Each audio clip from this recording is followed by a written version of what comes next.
प्यारे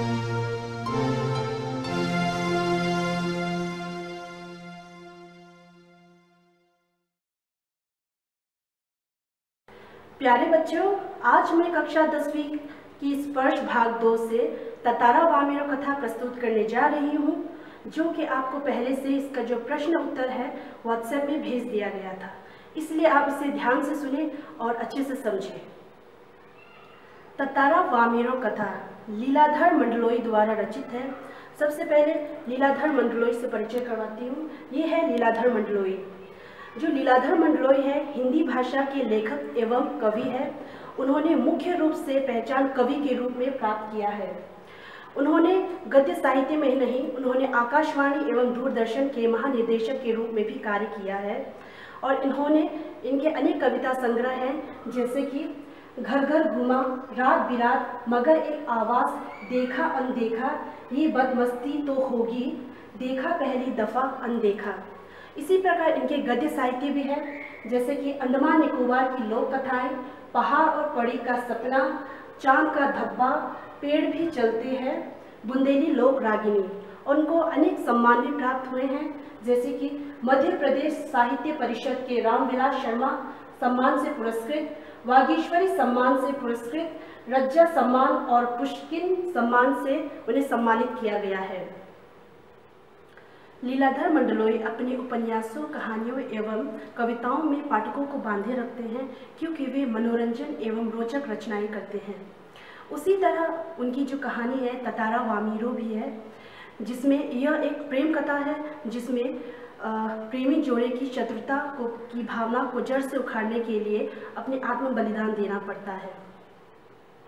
अंडमान निकोबार द्वीप समूह की जो दक्षिण में लिटिल अंडमान स्थित है, और हमारा जो अंडमान निकोबार द्वीप समूह की जो राजधानी है उनका नाम है पोर्ट ब्लेयर। पोर्ट ब्लेयर से लिटिल अंडमान के बीच में 100 किलोमीटर की दूरी है। और अंडमान निकोबार द्वीप समूह की जो पहला जो द्वीप है उसे कार निकोबार कहा जाता है।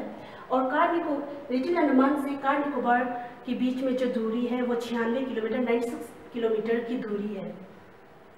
और निकोबार निवासियों का मानना है कि ये दोनों जो लिटिल अंडमान और कार निकोबार है वो दोनों पहले एक ही थे, किंतु इन दोनों के बीच अलग होने के अनेक लोक कथाएं बताई जाती है, और इसका वर्णन आज भी लोग करते हैं। ततारा वामेरो कथा अंडमान निकोबार द्वीप समूह के एक छोटे से द्वीप की लोक कथा है। यह कथा उस समय की है जब लिटिल अंडमान और कार निकोबार एक साथ जुड़े हुए थे। उस समय एक बहुत ही सुंदर सा गांव हुआ करता था, और उस गांव में ततारा नामक एक युवक रहता था।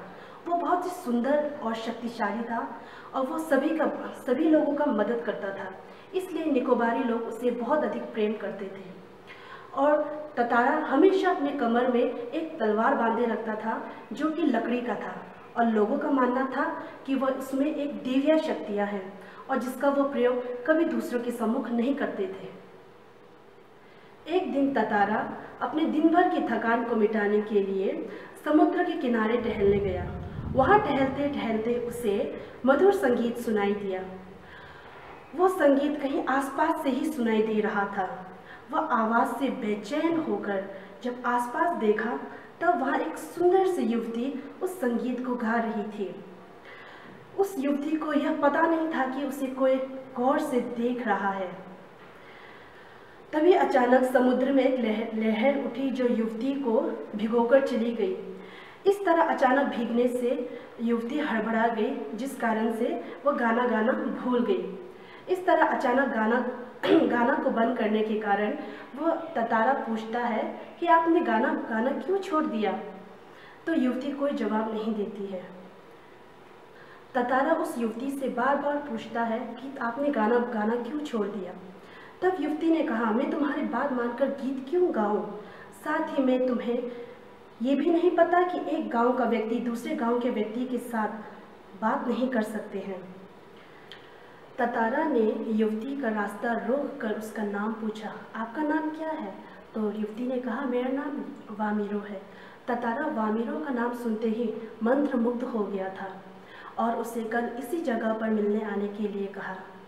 वामेरो ततारा के बारे में पहले से ही जानती थी, परंतु उसे यह भी पता था कि यह हमारे रीति रिवाज के खिलाफ है, क्योंकि ये एक गांव का व्यक्ति दूसरे गांव के व्यक्ति के साथ अब बातचीत नहीं कर सकते थे, किंतु वामिरो दिन भर ततारा के बारे में ही सोचता रहा और उसकी आंखों के सम्मुख ततारा ही नजर आया था।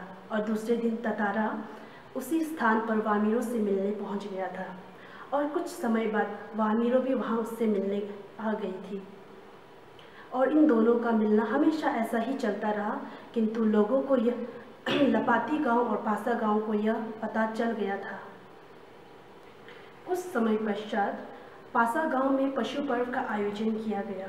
उस आयोजन में भी ततारा का मन नहीं लग रहा था, क्योंकि उसे वामिरो की याद आ रही थी। और जब वामिरो से मिली तो वामिरो रोने लगी और उसकी रोने की आवाज़ सुनकर उसकी माँ और गांव के सभी लोग इकट्ठे हो गए थे और ततारा और वामिरो के संबंध के बारे में अनाप शनाप कहने लगे, जिस कारण ततारा बहुत अधिक क्रोधित हो गया था। अपने क्रोध को शांत करने के लिए ततारा लकड़ी की जो तलवार को निकालकर जमीन में गाड़ देता है और जमीन में गाड़ने के कारण जो जमीन है वो 2 भागों में विभाजित हो जाता है, जिस कारण से जब उसे होश आता है तो देखते हैं कि जो वामिरो है वो दूसरे द्वीप में है और वो दूसरे द्वीप में है और ततारा जिस द्वीप में खड़ा था वह द्वीप समुद्र में धंसने लग गया था, जिस कारण वो धरती के नीचे गिरकर उसका क्या हुआ आज भी लोगों को कुछ पता नहीं है ततारा कहाँ गया है। उसी प्रकार यहाँ दूसरी ओर जो वामिरो है वह ततारा की यादों में अपने जो खाना पीना है वो सब छोड़ देते हैं और वो उस स्थान पर हमेशा जाकर बैठने लगी जहाँ पर वो दोनों मिला करते थे।